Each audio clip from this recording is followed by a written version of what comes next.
तो पॉलिटी का PT 365 release हो चुका है और आज हम वही देखने जा रहे हैं कि जो PT 365 रिलीज हुआ है उसमें एक्चुअली क्या क्या इंपॉर्टेंट न्यूज़ है जो पिछले साल रही है। अब पहला जो आता है constitution, we all know that कि जो कॉन्स्टिट्यूशन है वो एक इम्पोर्टेंट आपका टॉपिक हो जाता है। ऑलराइट, तो बेसिक स्ट्रक्चर देखते हैं डॉक्ट्राइन का। ये न्यूज़ में क्यों था, देखिए न्यूज़ में क्यों था, पहले इसका हम बैकग्राउंड देख लेते हैं। 1973 में बेसिकली क्या हुआ था कि एक केशवनंदा भारती जजमेंट आया था, ठीक है, जिसने बताया था कि जो बेसिक स्ट्रक्चर है डॉक्ट्राइन का उसने 50 साल कंप्लीट कर दिए।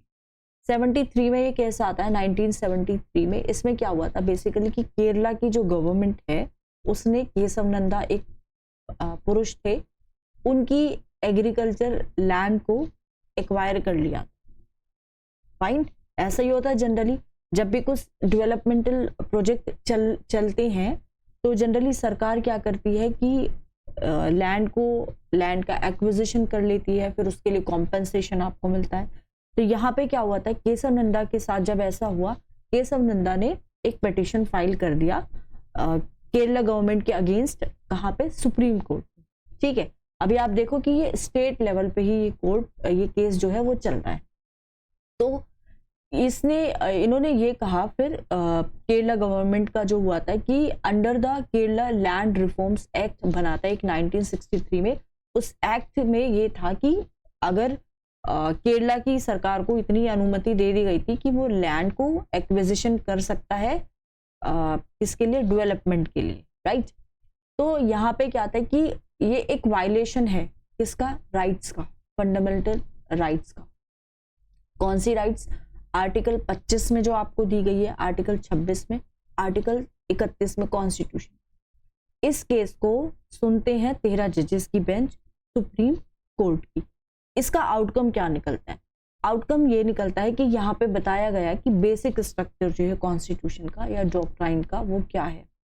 24th कॉन्स्टिट्यूशनल अमेंडमेंट को अपहेल्ड कर रहा था और ये कहा था कि पार्लियामेंट जो है, पार्लियामेंट के पास पावर है कि पार्लियामेंट कितने भी प्रोविजंस है आपके कॉन्स्टिट्यूशन में, फंडामेंटल राइट्स को भी पार्लियामेंट क्या करती है, अमेंड कर सकती है। इस तरह के जो अमेंडमेंट, लेकिन अगर शर्त क्या थी कि अगर अमेंडमेंट हो रही है तो अमेंडमेंट ऑल्टर, डैमेज या फिर डिस्ट्रॉय नहीं कर सकते एसेंशियल फीचर या फिर बेसिक स्ट्रक्चर किसका, कॉन्स्टिट्यूशन। ये कहा गया था। पहले क्या हुआ था, गोलकनाथ केस आया था 1967 का, उसमें सुप्रीम कोर्ट ने ये कहा था कि पावर तो है आपकी पार्लियामेंट के पास कॉन्स्टिट्यूशन को अमेंड करने का, आर्टिकल 368 में ये पावर दी गई है, लेकिन was not limited, unlimited power नहीं है। इसमें भी सुप्रीम कोर्ट को भी अनलिमिटेड पावर नहीं दी गई है। और यहाँ पे ये है कि जो फंडामेंटल राइट्स हैं जो आपके हर नागरिक के लिए जो दी गई हैं वो कॉन्स्टिट्यूशन में जो आपकी लिखी हुई है उनको आप एब्रोगेट नहीं कर सकते, उनको आप एब्रिज नहीं कर सकते कॉन्स्टिट्यूशनल अमेंडमेंट करके। ऐसा नहीं है कि मेरे पास राइट टू स्पीच है, राइट टू एक्सप्रेशन है, राइट टू लिबर्टी है, राइट। तो अगर मेरी जो बेसिक जो फंडामेंटल राइट्स हैं जो एक सिक्योरिटी देती है हर एक सिटीजन ऑफ इंडिया को against the atrocity of the government, right, या फिर अगेंस्ट एनी इंस्टीट्यूशन, तो यहाँ पे क्या होता है कि मैं मेरे पास फिर क्या है, मेरे पास राइट्स है कि मैं इन फंडामेंटल राइट्स का एब्रोगेशन होने से इनको मैं बचाऊं। तो यहाँ पे ये हो गया कॉन्ट्रडिक्शन। यहाँ पे 1967 में कह दिया कोर्ट ने कि जो फंडामेंटल राइट्स हैं उनका बेसिक स्ट्रक्चर जो है वो अनलिमिटेड पावर नहीं दी गई है पार्लियामेंट के पास, ठीक है, और पार्लियामेंट जो है वो फंडामेंटल राइट्स को नहीं ले सकती। लेकिन 1967 के बाद जो आता है 1973 का केस जो आता है केशवनंदा भारती केस का 1963 में कह दिया कि पार्लियामेंट जो है वो ले सकती है। आपकी जो फंडामेंटल राइट्स है, पार्लियामेंट के पास इतनी पावर है कि उनका एब्रोगेशन किया जा सकता है फंडामेंटल राइट्स का, ठीक है, अमेंडमेंट हो सकता है। बट उसके फिर कुछ साल बाद 1967 में गोलकनाथ का केस आता है, जिसमें कह दिया है कि जो फंडामेंटल राइट्स हैं आपकी, उनका एब्रोगेशन नहीं कर सकते आप। अनलिमिटेड पावर नहीं है पार्लियामेंट के। जुडिशियल रिव्यू की भी पावर है। अब यहाँ पे क्या होता है कि कोर्ट ने ये कहा कि जो जुडिशियल रिव्यू की जो पावर है वो इंटीग्रल एक पार्ट है कॉन्स्टिट्यूशन के बेसिक स्ट्रक्चर। ये भी हमारे कॉन्स्टिट्यूशन में ही मेंशन है कि जुडिशियल रिव्यू है, जुडिशरी जो है वो क्या है, यहाँ पे सुप्रीम है। ऑलराइट, दूसरे जजमेंट आए, उसमें सुप्रीम कोर्ट ने ये कहा कि 25th 29th जो कॉन्स्टिट्यूशनल अमेंडमेंट है, except for the parts that curtail its power of judicial review and asserted that preamble is a part of the constitution and hence amendable। अब यहाँ पे क्या था, तो सुप्रीम कोर्ट ने ये कहा था कि 25 और 29 का कॉन्स्टिट्यूशनल अमेंडमेंट जो है, उस पार्ट के अलावा जो कर्टेल करता है इसकी पावर, इसकी जुडिशियल रिव्यू की, और ये अजर्ट किया था कि प्रियम्बल जो है एक पार्ट है कॉन्स्टिट्यूशन का और हेंस अमेंडेबल। ऑलराइट, तो बेसिक स्ट्रक्चर देख सकते हैं हम डॉक्ट्राइन का, जुडिशियल रिव्यू की भी पावर है। ये कहता है कि कुछ सर्टेन फंडामेंटल फीचर्स से कॉन्स्टिट्यूशन के, उनको अमेंड नहीं किया जा सकता या फिर उनको एब्रोगेट नहीं किया जा सकता, और ये पावर पार्लियामेंट के पास भी नहीं है। ये पावर किसके पास नहीं है, पार्लियामेंट के पास भी। अब इसमें क्या होता है, इवोल्यूशन कैसे हुआ, जो डॉक्ट्राइन है बेसिक स्ट्रक्चर का पार्लियामेंट का, जो जिसको हम प्रियम्बल भी बोलते हैं, तो उसका इवोल्यूशन कैसे हुआ।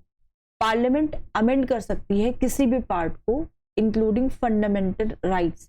ये कहा गया 3 केसेस में। 3 केसेस कौन कौन से, एक तो गोपालन केस का जो आता है 1950 में, 1951 का शंकरी केस में, और 1965 का सज्जन सिंह के केस में। तो ये जो है, ये किसने कहा था, जुडिशरी से जो फैसला आया था, उन्होंने कहा था कि पार्लियामेंट फंडामेंटल राइट्स भी ले सकता है। उसके बाद फिर आता है कि कॉन्स्टिट्यूशनल अमेंडमेंट जो है वो एक लॉ नहीं है आर्टिकल 13 के under. So parliament can amend it, parliament इसको अमेंड कर सकती है। 24th कॉन्स्टिट्यूशनल अमेंडमेंट और 25th कॉन्स्टिट्यूशनल अमेंडमेंट, ठीक है, ये हुए थे 1971 से रिलेटेड है। और इसमें ये कहा था सेक्शन 2 है जो कर्टेल करता है right to property with due compensation, right to property with due compensation. मतलब क्या है कि जो राइट टू प्रॉपर्टी है वो अब यहाँ पे आपकी फंडामेंटल राइट नहीं गई। ये 25th का जो कॉन्स्टिट्यूशनल अमेंडमेंट आया उसके बाद ये जजमेंट आया। 24th का जो कॉन्स्टिट्यूशनल अमेंडमेंट था उसने ये कहा था कि कॉन्स्टिट्यूशनल अमेंडमेंट एक लॉ नहीं है अंडर आर्टिकल 13, तो पार्लियामेंट इसको अमेंड नहीं कर सकती। फिर यहाँ पे क्या आया कि सेक्शन 3 जो है वो प्रेसिडेंस करता है डीपीएस की ओवर फंडामेंटल राइट्स, ठीक है। Took away scope of judicial review for 39B and 39C। तो जुडिशियल रिव्यू की जो प्रोसेस है वो आर्टिकल 39B और 39C के में नहीं है। अब यहाँ पे 1971 में क्या आया था, केस आया था, फंडामेंटल राइट्स जो है सिटीजन के वो लिमिटेड हैं और पार्लियामेंट अमेंड कर सकती है कॉन्स्टिट्यूशन के किसी भी पार्ट को। 1973 में आता है आपका केशवनंदा भारती केस, और यहाँ पे फिर आपका जो गोलकनाथ केस आया था उसमें 2 चीजें कही गई थी 1967 का, कि आर्टिकल 368 जो है वो did not confer amending power of to parliament.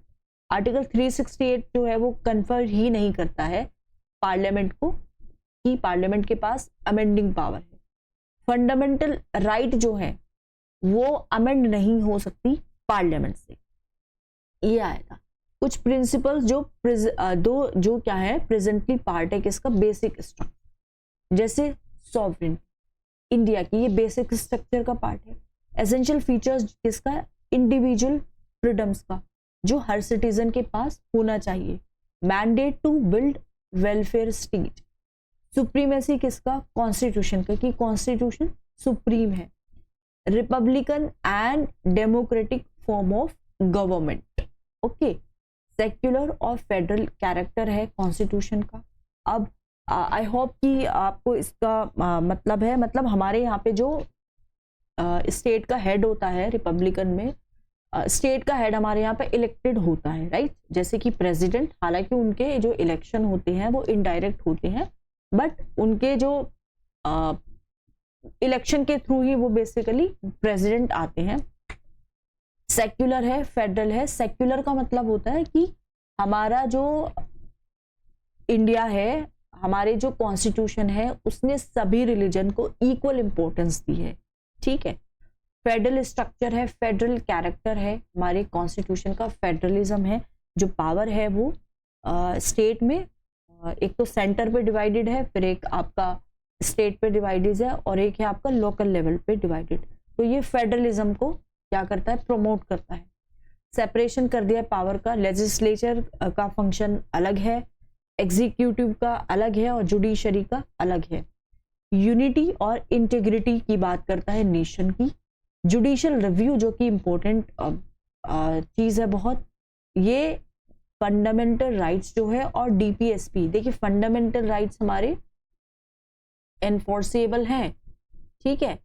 DPSP जो है एनफोर्सेबल नहीं है, ठीक है। फंडामेंटल राइट्स का अगर क्या होता है, खनन होता है तो हम कोर्ट में जा सकते हैं, लेकिन डीपीएसपी को ये एनफोर्सेबल हमारे नहीं है। बेसिक स्ट्रक्चर की बात यहाँ पे हो, यहाँ पे कोई मेंशन नहीं है टर्म का बेसिक स्ट्रक्चर का, कहीं भी मेंशन नहीं है कॉन्स्टिट्यूशन में कि बेसिक स्ट्रक्चर जो है वो क्या है। कॉन्स्टिट्यूशन में तो ये एक्सप्लेन ही नहीं की गई है चीज। डॉक्ट्राइन जो है उसका सिग्निफिकेंस क्या है, वो जो पार्लियामेंट है, पार्लियामेंट की पावर पे एक चेक बना रहता है to amend the constitution. Parliament के पास पावर होती है कॉन्स्टिट्यूशन को अमेंड करने की, लेकिन आप ये सोचो कि जो हमारे जो फोर फादर्स थे जिन्होंने कॉन्स्टिट्यूशन को लिखा है, जो कॉन्स्टिट्यूएंट असेंबली के मेंबर्स थे, उन्होंने हमारे कॉन्स्टिट्यूशन को ना तो ज्यादा फ्लेक्सिबल बनाया और ना ज्यादा रिजिड बनाया, ठीक है। अगर ये बहुत ज्यादा फ्लेक्सिबल होता तो कॉन्स्टिट्यूशन में जितने भी राइट्स हैं आपकी, वो बहुत ही जल्दी जल्दी क्या है, जो भी जो आपकी जो पॉलिटिकल पार्टी है अपनी उसके हिसाब से अपनी फायदे के हिसाब से क्या करती, उनको अमेंड कर दी थी राइट्स को, ठीक है। तो इस वजह से इसको थोड़ा सा क्या रखा है, ना तो और इतना रिजिड भी नहीं रखा कि जो हमारा कॉन्स्टिट्यूशन है वो अमेंड ही ना सके। सपोज करो कि हमें कुछ अमेंडमेंट करना है अपने कॉन्स्टिट्यूशन में, ठीक है, अमेंडमेंट करना है, और वो अमेंडमेंट ऐसा है कि वो एक जो सेक्शन ऑफ सोसाइटी है उसको क्या कर रहा है, एम्पावर कर रहा है। तो इस वजह से कि इसको हमारे जो फॉरफादर्स है उन्होंने इसको रिजिड नहीं रखा, इसको क्या रखा है, ऐसा है कि ये इवोल्व करता आ रहा है कॉन्स्टिट्यूशन। जब उन्होंने देखिए वो इतने दूरदर्शी थे कि उन्होंने ये सोचा कि लोगों की जो रिक्वायरमेंट है, उनकी जो सिचुएशन है, जो पॉलिटी है ना, इकोनॉमी है, वो चेंज होगी, तो कुछ ना कुछ ऐसा कॉन्स्टिट्यूशन बनाया जाए जो अपने आप को सिचुएशन के हिसाब से क्या कर सके, अडेप्ट कर सके। तो हमारा कॉन्स्टिट्यूशन एक लिविंग डॉक्यूमेंट की तरह है, राइट। तो यहाँ पे क्या होता है कि इंश्योर करता है कि constitution remains a living document that is responsive to changing times while preserving the fundamental values and principles. लेकिन कुछ बेसिक प्रिंसिपल्स हैं, बेसिक वैल्यूज हैं जो हर नागरिक की आवश्यकता होती है, हर नागरिक की नीड होती है, वो हमारे इसमें प्रिजर्व करके रखती हैं। ये कुछ बहुत सारे प्रिंसिपल देता है that have become the bedrock of constitutional law in India, such as, जैसे यहाँ पे रूल ऑफ लॉ होना चाहिए, मतलब कानून का जो कानून हम सब जो है हमारे हम सब किसके हिसाब से चलेंगे, जितने भी सिटीजन है कानून के हिसाब से। पावर को सेपरेट कर दिया है, और independence of the judiciary, judiciary को क्या कर दिया, बिल्कुल इन सब चीजों से क्या कर दिया, उस इंडिपेंडेंट रखा है। एंश्योर्स दैट कि जो फेडरल स्ट्रक्चर है कॉन्स्टिट्यूशन का वो अंडरमाइंड नहीं है। Shapes the judiciary's approach to constitutional interpretation. Independence of district judiciary, basic structure क्यों था न्यूज में, ये हम देखते हैं। सुप्रीम कोर्ट जो है किसमें, ऑल इंडिया जजेस association versus union of India case में ये कहा था कि जो डिस्ट्रिक्ट जुडिशरी है, जुडिशरी की जो इंडिपेंडेंस है वो भी पार्ट है किसका, बेसिक स्ट्रक्चर डिस्ट्रिक्ट जुडिशरी का। अब जैसे ये लोअर जुडिशरी है, इसमें आते हैं आपकी हाई कोर्ट, ठीक है, हाई कोर्ट के अंदर फिर आते हैं आपके डिस्ट्रिक्ट कोर्ट और सेशंस जज कोर्ट। इसमें आता है जैसे आपका सिविल साइड आता है, सबऑर्डिनेट जजेस court, Munsif court, criminal side chief judicial magistrate court and judicial magistrate court, ये आते हैं। अब यहाँ पे हो क्या रहा है कि it also highlighted other principle जैसे integration in terms of pay, pension and other, integration in terms of pay, pension and other service condition between district judiciary and high court। तो इसमें क्या कर दिया कि इंटीग्रेट कर दिया है, अगर पेमेंट की बात आए, ठीक है, पेंशन की बात आए या फिर दूसरी सर्विस कंडीशंस की बात आए, डिस्ट्रिक्ट जो आपकी जुडिशरी है और हाई कोर्ट है और आपका सुप्रीम कोर्ट है, तो उनके बीच में क्या है कि एक इंटीग्रेशन इन्होंने रख दिया है किसने, पार्लियामेंट ने। अब यहाँ पे सेपरेशन है पावर का, जो जुडिशरी के ऑफिसर है उनको हमें सेपरेटली ट्रीट करना है, कहाँ से, from staff of legislative and executive wing, क्योंकि इसको इंडिपेंडेंट बना दिया है तो उनको हम क्या करेंगे, एक इंडिपेंडेंट ट्रीटमेंट ही देंगे, सेपरेट ट्रीटमेंट ही बेसिकली हम देंगे। जुडिशरी यहाँ पे यूनिफाइड है। जो सर्विस कंडीशन है जजेस की for similar post are equivalent across state. District judiciary में क्या होता है, डिस्ट्रिक्ट जो जज है वो हाईएस्ट जुडिशियल अथॉरिटी होती है किसी भी डिस्ट्रिक्ट में। Organisational structure, jurisdiction and nomenclature जो है सबऑर्डिनेट जुडिशरी का are laid down by states, hence वो डिफर करते slightly from state to state. मतलब इसमें क्या होता है कि जो ऑर्गेनाइजेशन स्ट्रक्चर है, जुरिस्डिक्शन है और नॉमेनक्लेचर है, सबऑर्डिनेट जो जुडिशरी है वो उसके कंट्रोल स्टेट के हाथ में है, तो ये डिफर करते हैं एक स्टेट से दूसरे स्टेट तक। Broadly 3 tyres below the high court. Appointment है, पोस्टिंग की बात करें, प्रमोशन की बात करें, डिस्ट्रिक्ट जजेस का वो गवर्नर करता है स्टेट का in constitution with the high court. Abrogation किसका, आर्टिकल 370 का। एक कॉन्स्टिट्यूशन बेंच थी बेसिकली, जो यहाँ पे क्या हुआ था, जिसने अपहेल्ड करी थी वैलिडिटी किसकी, यूनियन गवर्नमेंट का जो 2019 का जो डिसीजन आया था, जिसमें ये कहा था कि जो स्पेशल स्टेटस जो दिया गया है जम्मू कश्मीर को आर्टिकल 370 के अंडर कॉन्स्टिट्यूशन की, तो इसको क्या करना था, ये बेसिकली न्यूज में आया था कि कॉन्स्टिट्यूशन बेंच आई थी सुप्रीम कोर्ट की, उसने इसकी वैलिडिटी को अपहेल्ड किया था। इसमें क्या होता है, 5 अगस्त 2019 को जो इंडिया के प्रेसिडेंट है उन्होंने ऑर्डर दिया था कि जो कॉन्स्टिट्यूशन है application to Jammu and Kashmir order 2019, जिसने ये कहा था कि जो प्रोविजंस है इंडिया के कॉन्स्टिट्यूशन का वो एप्लीकेबल है इन स्टेट पे। पहले क्या था बेसिकली, जो जम्मू एंड कश्मीर है तो जम्मू कश्मीर का एक अलग अपना कॉन्स्टिट्यूशन था, ठीक है। अब यहाँ पे जो आर्टिकल 370 है उसको यहाँ पे क्या कर दिया है, उसका एब्रोगेशन कर दिया है। तो पार्लियामेंट ने इनेक्ट किया था Jammu and Kashmir reorganisation act 2019 को, जिसने बाइफर्केट कर दिया था स्टेट को into 2 union territories. Jammu Kashmir पहले स्टेट था, अब यहाँ पे क्या कर दिया है कि 2019 में इसका आर्टिकल 370 वहां से हट गया, तो उसने स्टेट को अब क्या कर दिया, 2 यूनियन टेरिटरीज में, एक जम्मू है और एक कश्मीर है। पेटिशनर्स आए थे, उन्होंने चैलेंज किया था constitutionalities of these actions of the union. Union government ने ये एक्शन लिया है, तो इसके खिलाफ क्या हुआ था, पिटीशन आया था, जजमेंट आया था, जिसने प्रेसिडेंट का जो प्रोक्लेमेशन है अगस्त 2019 का उसको अपहोल्ड किया था और ये कहा था कि सुप्रीम कोर्ट ने ये कहा था कि जम्मू और कश्मीर वो रिटेन नहीं करता कोई भी एलिमेंट किसका, सॉवरेन। जब ये 1947 को क्या हुआ, इंडिया का पार्ट आ गया, तो अब ये इसके पास कोई भी यहाँ पे एलिमेंट नहीं है सॉवरेनिटी का, अब ये इंडिया का ही पार्ट है। सुप्रीम कोर्ट ने ये भी कहा था कि आर्टिकल 370 जो है वो एक टेम्पररी है, ट्रांजिशनल प्रोविजन जो उस टाइम पे दिया गया था। ओके, तो कोर्ट ने ये कहा था कि यूनियन टेरिटरी है वो हम इस स्टेट से कार्व कर सकते हैं।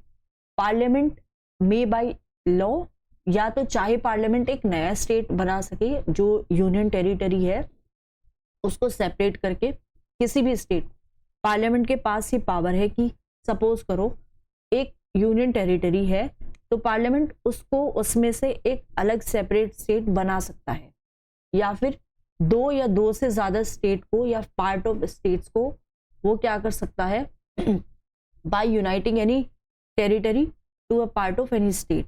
ठीक है, तो यहाँ पे क्या आता है, बेसिकली जो बाउंड्री है एक स्टेट की उसके रिगार्डिंग यहाँ पे बात हो रही है, तो पार्लियामेंट के पास से पावर है कि ऑल्टर कर सकती है किसी भी स्टेट की बाउंड्री को। ठीक है, उसमें कुछ ऑल्टरेशन हो सकते हैं, चेंजेस हो सकते हैं। आर्टिकल जो 1 से आर्टिकल 3 है, स्टेट जो वर्ड है हमारा, जो आर्टिकल 3 क्लोज ए में जो यूज हुआ है वो इंक्लूड्स करता है यूनियन टेरिटरी। तो इस जजमेंट पे अगर हम रिलाई करें, जो कि SR बोमई का केस था, तो सुप्रीम कोर्ट ने ये कहा था कि जो प्रेसिडेंट का जो एक्शन है एक state emergency were open to judicial scrutiny. Article 370 इसका एक हिस्टोरिकल कॉन्टेक्स्ट हम देख लेते हैं क्या है। इंस्ट्रूमेंट ऑफ एक्सेशन, अक्टूबर 1947 में क्या होता है कि महाराजा हरि सिंह होते हैं, महाराजा हरि सिंह लास्ट रूलर होते हैं जम्मू एंड कश्मीर के। उन्होंने एक इंस्ट्रूमेंट ऑफ एक्सेशन को साइन किया था जिसमें उन्होंने एग्री किया था कि वो क्या करते हैं, एक्सीड कर रहे हैं अपना स्टेट किसको, to the dominion of India. India का बेसिकली वो यहाँ पे क्या कह रहे, इसको इसका पार्ट है। अब वो टेम्पररी प्रोविजंस दिए गए थे जम्मू कश्मीर के लिए कॉन्स्टिट्यूशन ने, जैसे आर्टिकल 370 वो प्लेस्ड हुआ था इन पार्ट 21। उसने ये कहा था कि टेम्पररी और ट्रांजिशनल प्रोविजंस कुछ उस टाइम पे दिए गए थे जम्मू कश्मीर के लिए। आर्टिकल जो 370 जो दिया गया था, except for defence, foreign affairs, finance and communication, parliament needed the state government concurrence for applying all other laws. तो यहाँ पे क्या हुआ था कि पार्लियामेंट को अगर कुछ भी चेंजेस लाने हैं, सपोज तो लॉज अगर कुछ बनानी है, तो स्टेट की यहाँ पे क्या है कि स्टेट गवर्नमेंट की परमिशन जरूर यहाँ पे कंसिडर की जाएगी। आर्टिकल 35A जो है इंडिया के कॉन्स्टिट्यूशन का, it stemmed out of article 370 और इसने पावर दिए थे जम्मू एंड कश्मीर असेंबली को to define permanent residence of the state, their special rights and privilege. तो जो जम्मू कश्मीर के जो रेजिडेंट्स थे उनको आर्टिकल 370 में भी कुछ उनको प्रिविलेजेस दिए गए थे, कुछ उनको स्पेशल राइट्स दी गई थी। जैसे कि आप रिजर्वेशन देखें, आप जॉब्स में, यूनिवर्सिटीज में, है ना, वो जो है इसी टाइम पे इनको दिए गए थे। आर्टिकल 35A जो है इंडियन कॉन्स्टिट्यूशन, ये स्पेशल प्रिविलेजेस यही प्रिविलेजेस है। आर्टिकल 3 ये प्रोवाइड करता है कि पार्लियामेंट में बाय लॉ, पार्लियामेंट जो है वो एक कानून बना सकता है, कानून बना के या तो नए स्टेट्स को बना सकता है, ऑल्टर कर सकता है उनके एरियाज को, बाउंड्रीज को, या फिर नेम किसका, एग्जिस्टिंग स्टेट्स का। जैसे कि अभी जब से योगी आदित्यनाथ जो है वो यूपी में आए हैं, तो आपने देखा होगा कि जो इलाहाबाद है, इलाहाबाद का जो एंशियंट नेम था वो प्रयागराज था। तो उन्होंने फिर यहाँ पे क्या हो रहा है, नाम जिस तरह से चेंज हो रहे हैं, तो यहाँ पे क्योंकि पार्लियामेंट के पास ये पावर है कि वो नाम को क्या कर सकते हैं, चेंज कर सकते हैं। ओके, तो first proviso to the article state that bill for above law shall be introduced. अगर यहाँ पे क्या हो रहा है कि आपको देखिए, जैसे क्या होता है कि कुछ भी अगर कानून बनता है तो सबसे पहले यहाँ पे एक बिल पास होता है पार्लियामेंट में, और जब बिल पास होता है तो उसका एक प्रोसीजर होता है, उसको सभी को प्रोसीड करना पड़ता है, फॉलो करना पड़ता है, जो वहाँ पे एमएलए हो या फिर एमपी हो। ठीक है, कुछ लॉज ऐसे हो सकते हैं जिनको कंप्लीट मेजॉरिटी की सहमति जरूरी होती है, बट कुछ लॉज ऐसे हैं जो सिंपल मेजॉरिटी से भी पास हो जाते हैं। ओके, तो अब यहाँ पे हम देखते हैं कि आर्टिकल 1 जो है 1 से 3 उसने डिफाइन कर दिया है, और आर्टिकल 3 क्लोज ए में यहाँ पे क्या है, इंक्लूड्स यूनियन टेरिटरी, कि इंडिया जो है वो क्या है, एक यूनियन टेरिटरी है। अब यहाँ पे एसआर बोमई का जो केस था, अगर हम उसमें उसको देखें तो सुप्रीम कोर्ट ने ये कहा था कि जो एक्शंस है प्रेसिडेंट के एक स्टेट इमरजेंसी के दौरान दे वर ओपन टू जुडिशियल स्क्रूटिनिटी। ठीक है, ये हमने पढ़ लिया है। अब आर्टिकल 3 देखते हैं, ये भी हमने पढ़ लिया है। National capital territory of Delhi amendment act आया था, फिलहाल 2023 का है। क्यों है न्यूज में? रिसेंटली सरकार जो है, गवर्नमेंट जो है, national capital territory of Delhi NCTD amendment act 2023 उन्होंने रिवाइज किया था। एसेंट किसका रिसीव किया था? एसेंट किसका? प्रेसिडेंट का। तो इसमें क्या था कि कंपोजिशन क्या है, कौन कौन देखिए यहाँ का पार्ट होता है। NCCSA का पार्ट कौन है? सबसे पहले जो चीफ मिनिस्टर है दिल्ली के, जिसे केजरीवाल है, वो एज अ चेयरपर्सन होते हैं। प्रिंसिपल होम सेक्रेटरी किसका? दिल्ली गवर्नमेंट का, वो किसकी तरह होते हैं? As a member secretary. Chief secretary of the Delhi government वो होते हैं एज अ मेंबर। तो यहाँ पे क्या था कि एक्ट 2023 का था, उसको एक एसेंट मिला था प्रेसिडेंट का। नेशनल सिविल सर्विसेज अथॉरिटी ने क्रिएट किया था एक नई स्टैट्यूटरी अथॉरिटी NCCSA रिकमेंडेशन देने के लिए lieutenant governor regarding transfer posting vigilance and incidental matters. कि यहाँ क्या था कि एक स्टैट्यूटरी अथॉरिटी बनाई गई और उसको पावर दी गई कि आप रिकमेंडेशन दो लेफ्टिनेंट गवर्नर को रिगार्डिंग व्हाट, कि जो ट्रांसफर है, किसका ट्रांसफर हो सकता है, ऑफिसर्स का, पोस्टिंग का, विजिलेंस का, और दूसरे जो इंसिडेंशियल मैटर्स है। तो यहाँ पे जो है NCCSA वो shall be decided matters by the majority of the votes of the members present in voting. इस पे क्या होगा? वही होगा, वोटिंग होगी। सेंट्रल गवर्नमेंट जो है वो अपॉइंट करेगी इसको, प्रिंसिपल सेक्रेटरी को और चीफ सेक्रेटरी को। यहाँ पे पावर क्या क्या है? लेफ्टिनेंट गवर्नर जो है उसको क्या क्या पावर दी गई है? कुछ ऐसे मैटर्स जहाँ पे लेफ्टिनेंट गवर्नर जो है may act only on his discretion are, क्या क्या पावर है, जैसे कि वो अपनी सलाह दे सकता है उन मैटर्स पे जो लेजिस्लेटिव कॉम्पिटेंस जो है दिल्ली लेजिस्लेटिव असेंबली के बाहर हैं, but which have been delegated to the LG, और जहाँ पे he or she is required by law to act in his discretion or exercise any judicial or quasi-judicial functions। ये power उसको लेफ्टिनेंट गवर्नर को यहाँ पे दी है। ये एक्सटेंड कर रहा है यहाँ पे डिस्क्रिशनरी रोल किसका? लेफ्टिनेंट गवर्नर का। कैसे कि उनको पावर दे दी गई है approve the recommendation of the NCCSA। NCCSA जो कंडीशन है वो अप्रूव करेगा, LG अप्रूव करेगा, या फिर वो रिटर्न भी किया जा सकता है रिकंसिडरेशन के लिए। सेम वैसे ही जैसे गवर्नर करता है किसी भी स्टेट में या फिर प्रेसिडेंट करते हैं।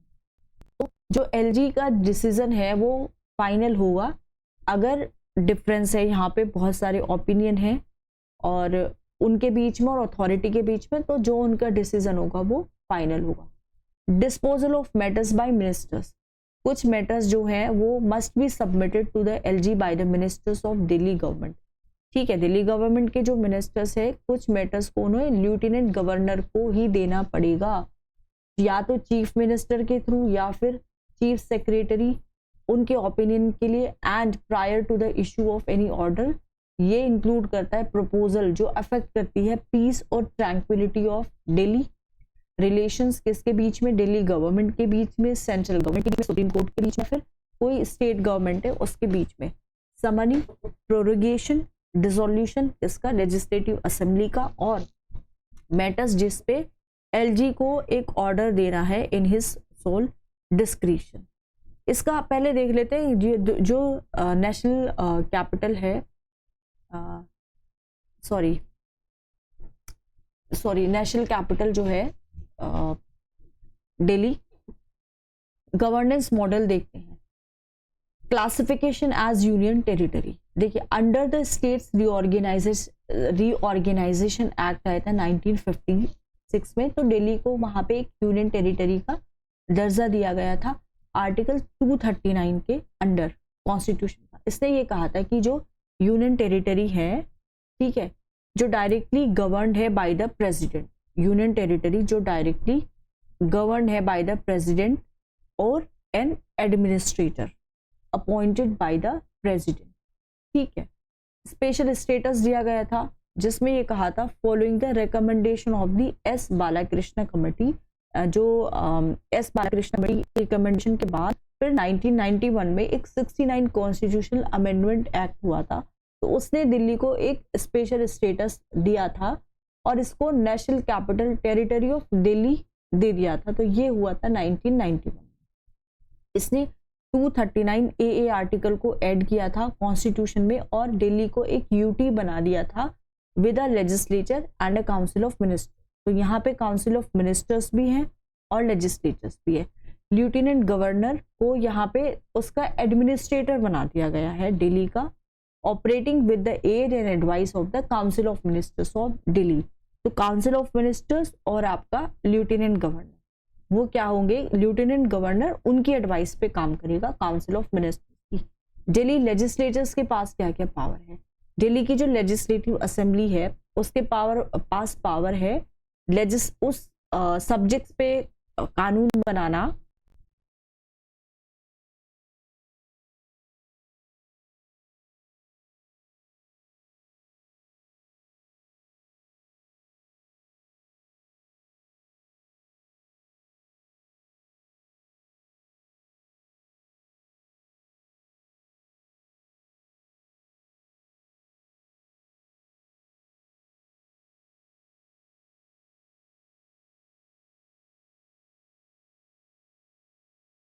जो स्टेट लिस्ट में है और कॉन्करेंट लिस्ट में है, except for police, public order and land.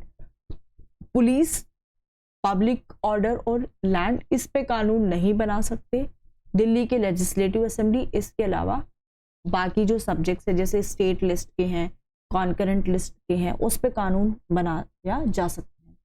So parliament legislate कर सकती है सारे मैटर्स पे, state and concurrent list related to Delhi।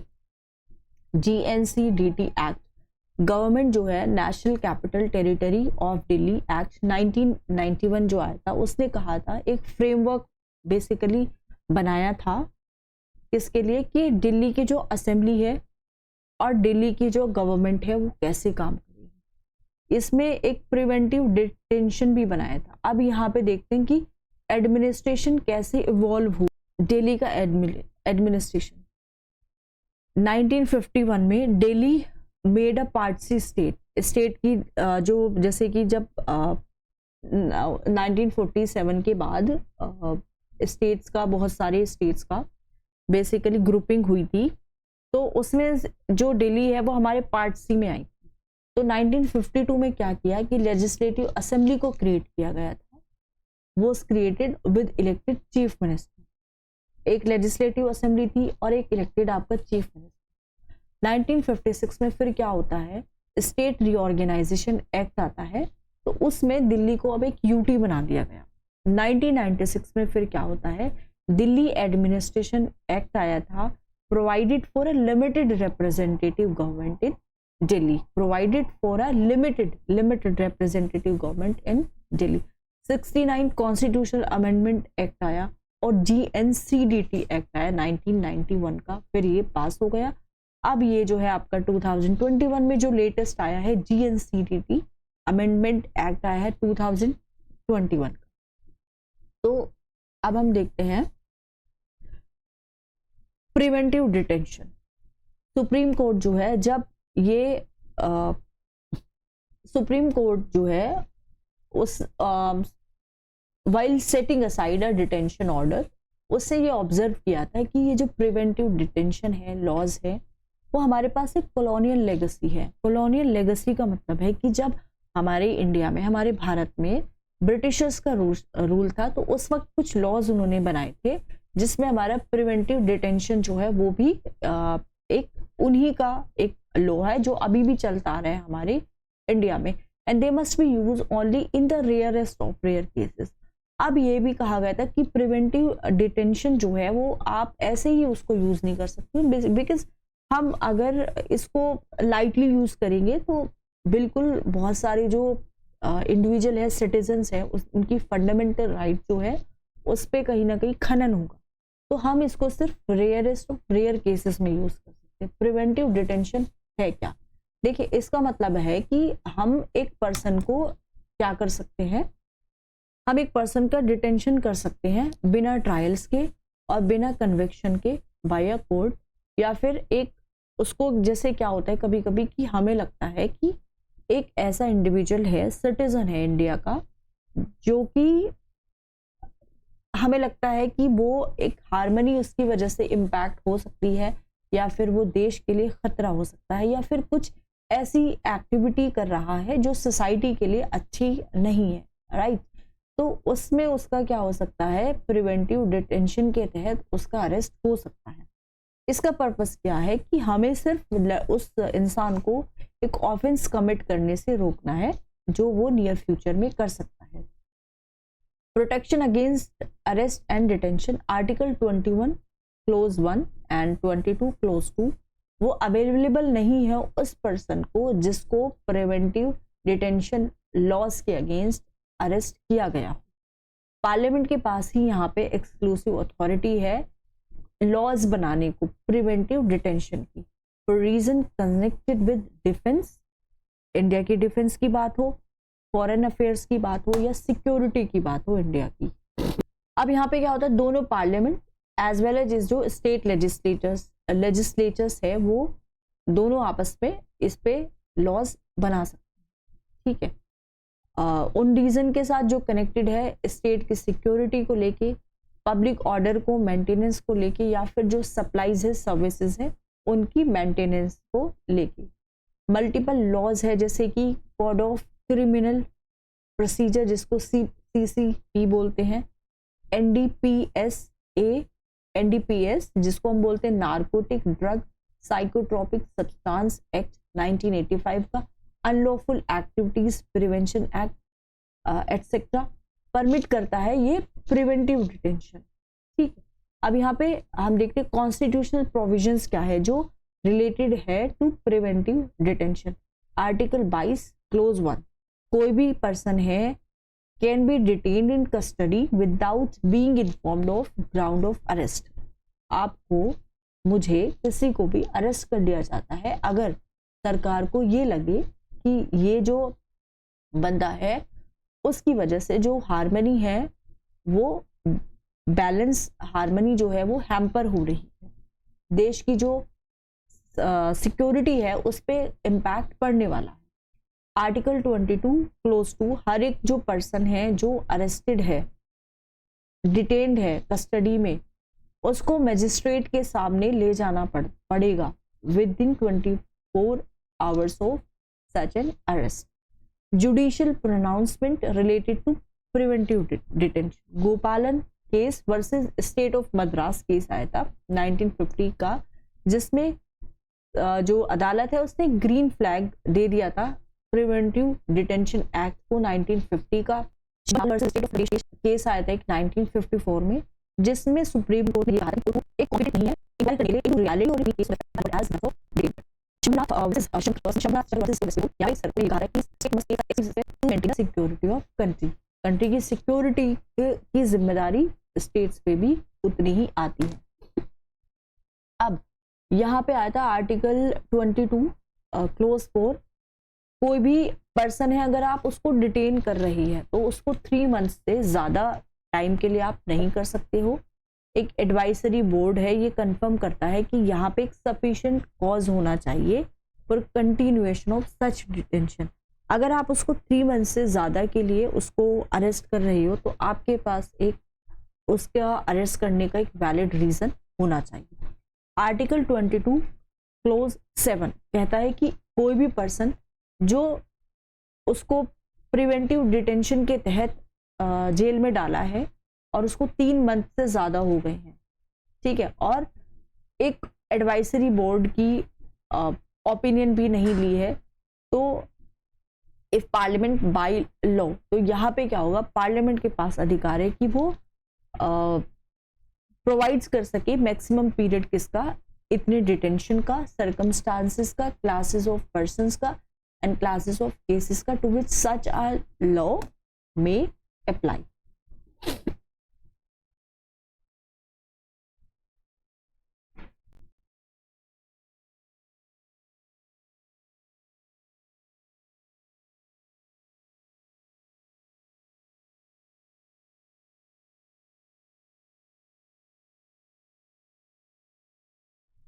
Personality right, recently क्या हुआ था कि दिल्ली हाई कोर्ट ने ग्रांट किया था एक प्रोटेक्शन, इसको एक फेमस बॉलीवुड एक्टर्स की पर्सनैलिटी है from misuse by third parties, उनको एक क्या दिया था, एक प्रोटेक्शंस दिया था।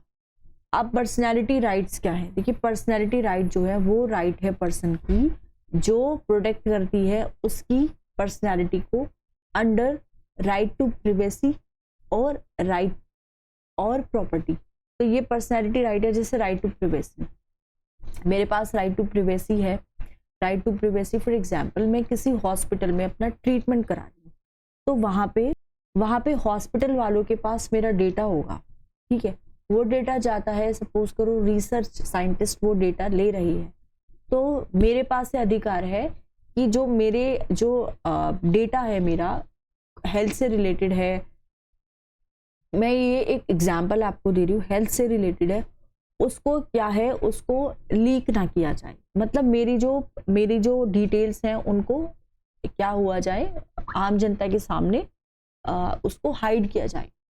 तो पर्सनैलिटी राइट्स क्या क्या है इंडिया में, पर्सनैलिटी राइट्स या फिर उनका प्रोटेक्शन वो एक्सप्रेसली मेंशन तो नहीं है, ठीक है, in any statute in India but are traced to fall under the right to privacy and right to property। 2 components है personality rights के, right to publicity, इसमें क्या है कि right to keep one's image and likeness from being commercially exploited without permission। क्या है कि आपको right to publicity है, आपकी जो इमेज है, आपकी जो पसंद है वो उसको कोई भी कमर्शियली एक्सप्लॉइट नहीं कर सकता बिना परमिशन के लिए। तो it is govern, for example अब शाहरुख खान है तो शाहरुख खान की अगर आप ऐसे प्रोडक्ट का एडवर्टीजमेंट कर रहे हो जिनमें आप उनकी पिक्चर को यूज कर रहे हो, आप उनसे बिना सहमति के उनकी पिक्चर को नहीं यूज कर सकते। राइट टू पब्लिसिटी, आप क्या कर रहे हो, पब्लिसिटी कर रहे हो आप किसी भी प्रोडक्ट का, तो it is same thing, it is govern by statutes like trademarks act of 1999 and the Copyright Act of 1957। Okay, right to privacy का मतलब क्या है कि right to have one's personality represented publicly without permission, right to not have one personality, okay, it is broadly governed under Article 21 of the Constitution and the Supreme Court judgment in Justice K.C. Puttaswamy retired case 2018। देखते हैं पोस्ट्यूमस personality rights, emblem जो है और उनके name है। Prevention किसका, improper use act जो 1950 का आया था, ये क्या करता है, हमें प्रोटेक्ट करता है अनऑथोराइज्ड यूज किसका, फ्यू डिग्निटरीज का, नेम का और उनके सिंबल का जो लिस्टेड है।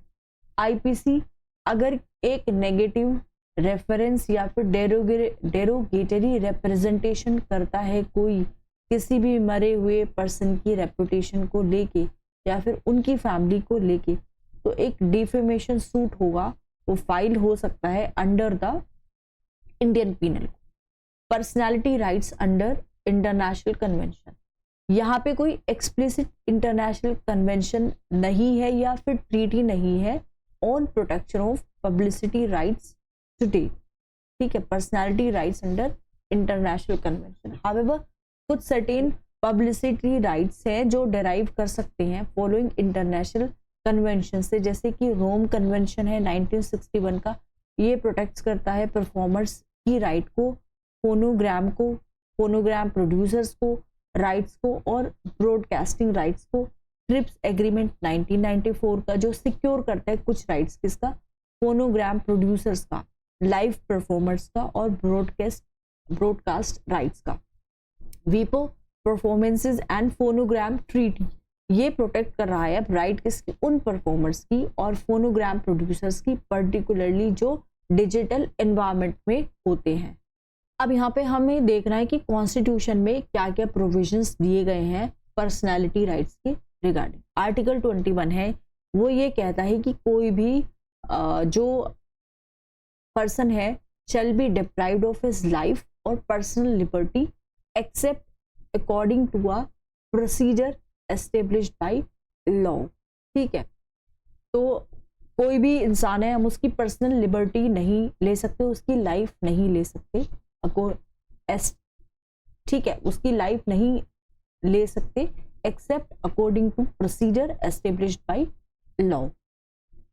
आर्टिकल 300A है, वो टाइटल करता है as right to property was introduced by the 44th amendment act 1978 of the constitution of India. इसने ये कहा है कि कोई भी पर्सन है shall be deprived of his property save by the authority of law, ठीक है, ओके। एक आया है दीपा जया कुमार वर्सेस अलविजे केस 2019 का। मद्रास हाई कोर्ट ने ये कहा था कि जो पर्सनैलिटी राइट है cease to exist after the death of personality. Personality right तब भी है जब किसी पर्सनैलिटी की डेथ हो जाती है और can not be inherited by legal hairs. Sakshi Malik versus Venkatesh vada creations private limited and ores case 2021 Bombay high court ने कहा था कि using another's image and most specially एक प्राइवेट इमेज अगर आप यूज कर रहे हो उसके कंसेंट के बिना, तो वो यहाँ पे क्या है, इलीगल है। अब जैसे हेट स्पीच का है, न्यूज में आया था कि सुप्रीम कोर्ट ने ये कहा था, स्ट्रेस किया था नीड किसका, स्टेक होल्डर्स का, कि उनको क्या फाइंड करना है, एक long term solution hate speech के किसका, हेट स्पीच के अगेंस्ट। हेट स्पीच है क्या, हेट स्पीच को अभी लॉ में डिफाइन नहीं किया है इंडिया में। However hate speech generally refer करती है एक इंसाइटमेंट या फिर एक हेटेड प्राइमरीली जो एक ग्रुप ऑफ पर्सन के अगेंस्ट हो। Hate speech can be conveyed through any form of expression. Hate speech आप इमेजेस के थ्रू कन्वे कर सकते हो, कार्टून्स के थ्रू कन्वे कर सकते हो, मीम्स के थ्रू कन्वे कर सकते हो, ऑब्जेक्ट्स है, कुछ जेस्चर्स है, कुछ सिंबल्स है, and can be disseminated offline और ऑनलाइन। और ऑनलाइन भी आप कर सकते हो, ऑफलाइन भी। रेगुलेशन है हेट स्पीच का इंडिया में, बिल्कुल है। कॉन्स्टिट्यूशन में कुछ प्रोविजन है, हेट स्पीच को कर्टेल किया जा सकता है under article 19 clause 2 on the grounds of public order, incitement to offence and security of the state. Bharatiya Nyaya Samhita 2023 section 196 close 1, इसने पेनलाइज किया था promoting enmity between different group. अगर आप एनिमिटी प्रमोट कर रहे हो डिफरेंट ग्रुप्स के बीच में, रिलीजन के बेस पे, रेस के बीच में, प्लेस ऑफ बर्थ, रेसिडेंस या फिर लैंग्वेज एटसेट्रा, तो इस पे पेनल्टी बनती है। सेक्शन 299 डिफाइन करता है पनिशमेंट किसके लिए, डेलिबरेट एंड मैलिशियस एक्ट्स के लिए, जो रिलीजियस फीलिंग जो है किसी भी क्लास की उसको आउटरेज करते हैं। Section 353 close 1 and close 2 penalise करता है पब्लिकेशन या फिर सर्कुलेशन किसी भी एक स्टेटमेंट का, र्यूमर का या फिर रिपोर्ट का जो कि एक मिस्टीफ को पब्लिक मिस्टीफ लेके आ रहा है या फिर एनमिटी लेके आ रहा है, नफरत लेके आ रहा है या फिर एक इलविल लेके आ रहा है क्लासेस के बीच में।